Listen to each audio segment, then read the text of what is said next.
Good evening friends, कैसे हैं आप सभी के सभी। आई होप सभी हेल्दी हैं, कंसिस्टेंटली प्रिपेयर कर रहे हैं। तो आज संडे है, संडे को कोई मेरी क्लास नहीं रहती। संडे के लिए मैं जनरली सजेस्ट करता हूं कि मॉक टेस्ट ज़रूर दीजिएगा, स्पेशली मीन्स का जो मॉक है वो संडे को ज़रूर दिया करें।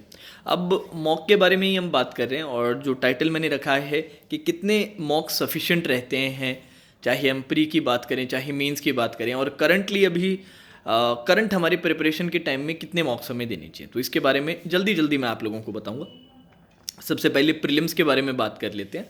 अगर आप ऑलरेडी सर्टेन लेवल पे प्रिपरेशन कर चुके हैं, मतलब काफ़ी बच्चे ऐसे होंगे जो 2021 से प्रिपेयर कर रहे हैं, तो उन बच्चों के लिए मैं पहले कहूँगा कि अल्टरनेट डेज पे आपको प्री का मॉक निकालना है, जिससे कि प्रैक्टिस ऑलरेडी हो चुकी है, बेसिक्स वगैरह क्लियर है, कई एग्ज़ाम्स भी हमने दिए थे, उनमें अच्छा परफॉर्म भी किया था, बट कुछ कारणों के कारण सिलेक्शन नहीं हुआ। तो वो अपने को लेवल मेंटेन रखना है या उससे और अच्छा लेवल करना है, जिससे इस साल का कोई भी प्री एग्ज़ाम अपना ऐसा ना हो कि क्लियर ना हो, चाहे कट ऑफ कुछ भी जाए, अपना प्री ज़रूर क्लियर होना चाहिए। तो उसके लिए मॉक्स बहुत इंपॉर्टेंट रोल प्ले करते हैं।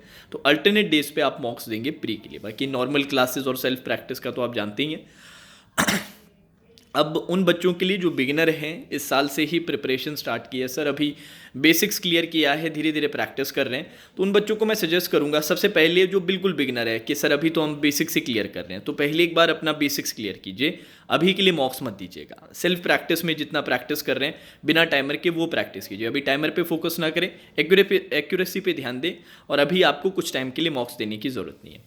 अब इसमें भी सेकंड कैटेगरी के स्टूडेंट्स वो होंगे जो सर बेसिक्स क्लियर कर चुके हैं, थोड़ी थोड़ी प्रैक्टिस करना भी स्टार्ट कर दिया है, तो उन बच्चों को मैं सजेस्ट करूंगा कि हफ्ते में 2 से 3 मॉक आप निकाल सकते हैं। 2 मॉक्स निकालिए कम से कम, और जब आपके मॉक्स में धीरे धीरे करके अभी इनिशियली अच्छे मार्क्स नहीं आएंगे तो परेशान मत होइएगा, क्योंकि अभी तक आपने सिर्फ एक्यूरेसी अचीव किया है कि सारे सर सवाल बन जाते हैं, रेयरली कोई 1-2 सेट रहते हैं जो नहीं बन पाते, बाकी मोस्ट ऑफ द सेट्स बन जाते हैं।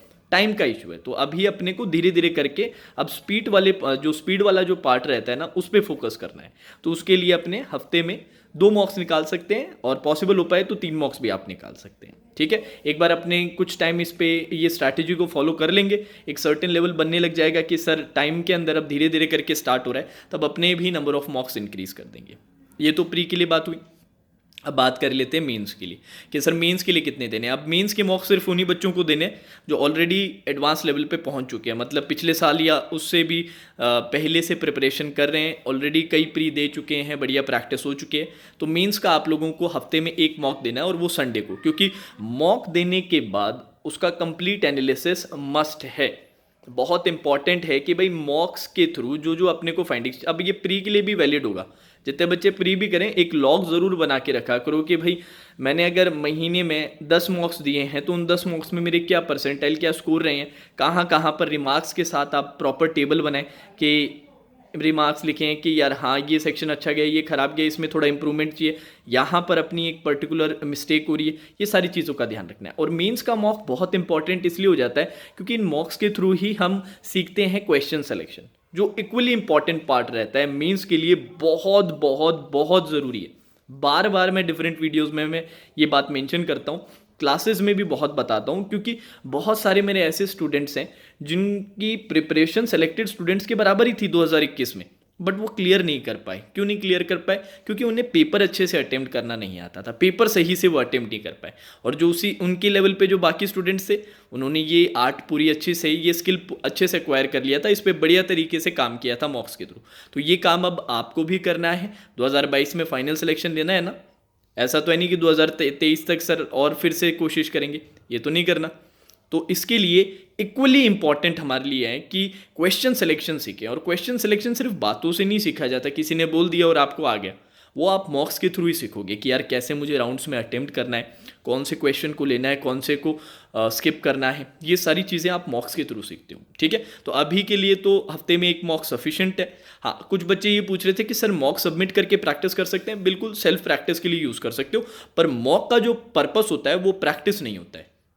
मॉक का पर्पस होता है कि पेपर कैसे मैं अटेम्प्ट करूंगा, जिस दिन पेपर देने जाऊंगा उसमें प्रॉब्लम ना हो, कि ऐसा ना हो कि मुझे आता हो फिर भी मैं कर नहीं पाऊँ। कि कई चीज़ें होती हैं ना कि एक एग्ज़ाम का एक प्रेशर रहता है कि एक टाइम के अंदर जो एक टाइम बाउंड जो इन्वायरमेंट बनता है उसमें जो प्रेशर आ जाता है, क्वेश्चन सही से सेलेक्ट नहीं होते, एक जगह पे स्टक होना, तो ये सारी चीज़ें हम आइडेंटिफाई कर पाएंगे और आइडेंटिफाई करके फिर रेक्टिफाई कर पाएंगे। तो उसका मॉक देना, हफ्ते में एक मॉक निकालिए, उसका प्रॉपर एनालिसिस कीजिए और नेक्स्ट बार जब मॉक दें तो आप लोगों को ध्यान होना चाहिए कि क्या क्या मैंने गलतियां की थी पिछले मॉक में और वो गलतियां इस बार रिपीट नहीं करनी है। और इसी तरीके से ग्रेजुअली धीरे धीरे इंप्रूव करके बाय द टाइम एग्जाम आए तो अपना फुल कॉन्फिडेंस हो गया यार, अपने को कोई टेंशन नहीं है, एक भी सीट है तो अपने लिए तो वो एक सीट रिजर्व्ड है, अपना सिलेक्शन तो ज़रूर होगा। तो इस तरीके से अपने को अप्रोच करना है। अब कौन से मॉक्स खरीदें, तो उसके लिए सजेशन मेरा गाइडली का जो platinum mock test series package रहता है, गाइडली की जो मॉक टेस्ट सीरीज है उसका मैं सजेशन देता हूँ। और अगर आप वहाँ से खरीदें तो आप कोड मेरा यूज़ कर सकते हैं वर्चुअस, और 12% का सीधा सीधा डिस्काउंट मिल जाएगा। तो एक छोटा सा वीडियो रिगार्डिंग मॉक्स, आई होप कि अगर आप अच्छे से फॉलो करेंगे तो ज़रूर इम्प्रूवमेंट होगा। तो अच्छे से फॉलो कीजिएगा, कंसिस्टेंटली पढ़ाई कीजिए। और अब हम मिलेंगे मंडे को सुबह 11:30 बजे। टॉपिक आपका रहेगा सर्कुलर बेस पजल रहेगा, जिसमें some facing in, some facing out, variable वाला जो टाइप आता है, इन पे अपने प्रैक्टिस करेंगे। ठीक है, चलिए, now that's all for today session, take care.